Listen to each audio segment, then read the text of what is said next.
ہم کہتے ہیں نبی کی ذات بھی مانتے ہیں، نبی کی بات بھی مانتے ہیں، نبی کی جماعت بھی مانتے ہیں۔ توجہ رکھنا، پیغمبر کی جماعت، پیغمبر کے جانے کے بعد سب سے پہلے خلافت حضرت صدیق اکبر کی ہے، اس کے بعد خلافت حضرت عمر کی ہے، اس کے بعد خلافت حضرت عثمان کی ہے، اس کے بعد خلافت حضرت علی کی ہے۔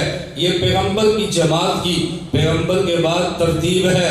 توجہ سے بات سمجھنا، یہ ترتیب کیوں ہے؟ میں 3 دلیلیں بڑے آسان سے انداز میں سمجھانے لگا ہوں۔ مسجد نبوی کی ایک تعمیر پہلی تھی، چھوٹی بنی، پھر 7 ہجری خیبر کے بعد مسجد نبوی کی تعمیر بڑی۔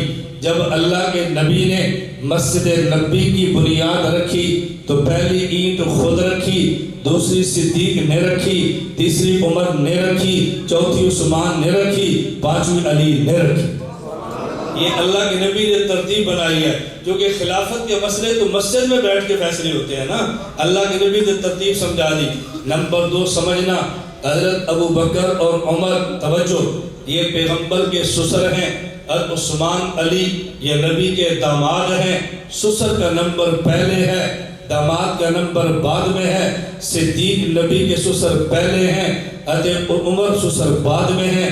صدیق عمر میں بڑے ہیں، عمر میں چھوٹے ہیں۔ صدیق کا نمبر 1 ہے، عمر کا نمبر 2 ہے۔ حضرت عثمان داماد ہیں، عثمان بڑے ہیں، علی چھوٹے ہیں۔ عثمان داماد دوہرے ہیں، علی داماد اکہرے ہیں۔ عثمان کا تیسرا ہے، علی کا چوتھا ہے۔ ایک اور دلیل سمجھنا، جب صحابہ کرام دنیا سے گئے ہیں، وفات ہوئی ہے، اللہ کے نبی کی وفات ہوئی، آپ دفن ہے حجرہ عائشہ میں، اس کے بعد ابو بکر دفن حجرہ یہ حضور کے قریب ہے، اس کے بعد دفن عمر یہ تھوڑے سے اسی حجرے میں۔ حضور کے ساتھ کون ہے؟ بولو، صدیق اکبر، ان کی آگے عمر، پھر عثمان دفن ہوئے کہاں پہ؟ جنت البقیع میں۔ علی کہاں پہ؟ کوفہ میں۔ صدیق حضور کے قریب، عمر اس کے بعد تھوڑے دور، عثمان اس کے بعد تھوڑے دور، علی اس کے بعد تھوڑے دور۔ صدیق پہلا ہے بالکل ساتھ، عمر دوسرا ہے تھوڑا ساتھ، عثمان تیسرا ہے کچھ ساتھ، علی چوتھا ہے کچھ ساتھ۔ تو جو ترتیب خلافت کی تھی نا، اسی ترتیب پر نبوت کے ساتھ ہے۔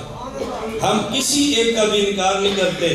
صدیق بھی ایمان ہے، عثمان بھی ایمان ہے، علی بھی ایمان ہے، عائشہ بھی ایمان ہے، خدیجہ، حفصہ، فاطمہ بھی ایمان ہے، حضرت رقیہ، ام کلثوم، سیدہ زینب بھی ایمان ہے، حسن و حسین بھی ایمان ہے، حضرت معاویہ بھی ایمان ہے۔ ہم امت کو توڑتے نہیں ہیں، ہم امت کو جوڑتے ہیں۔ دیوبند امت کو توڑ والے ہیں یا جوڑ والے؟ جوڑ والے۔ ہم تو تبلیغی جماعت ہماری ہے، گھر گھر جاتے ہیں، گلی گلی جاتے ہیں، بستر اٹھا کے لوگ باغ پھینکتے ہیں، ہم پھر بھی اپنے کام میں لگے ہیں۔ ہم نے امت کو توڑنا نہیں ہے، امت کو جوڑنا ہے۔ اللہ ہمیں جوڑ کی توفیق عطا فرمائے۔ میں نے مختصر سی بات کی ہے۔ نمبر 1 پیغمبر کی ذات، نمبر 2 پیغمبر کی بات، نمبر 3 پیغمبر کی جماعت۔ اللہ ہم سب کو پیغمبر کی ذات کو بھی ماننے کی توفیق دے، اللہ ہم سب کو پیغمبر کی بات بھی ماننے کی توفیق دے، اور اللہ ہم سب کو پیغمبر کی جماعت بھی ماننے کی توفیق عطا فرمائے۔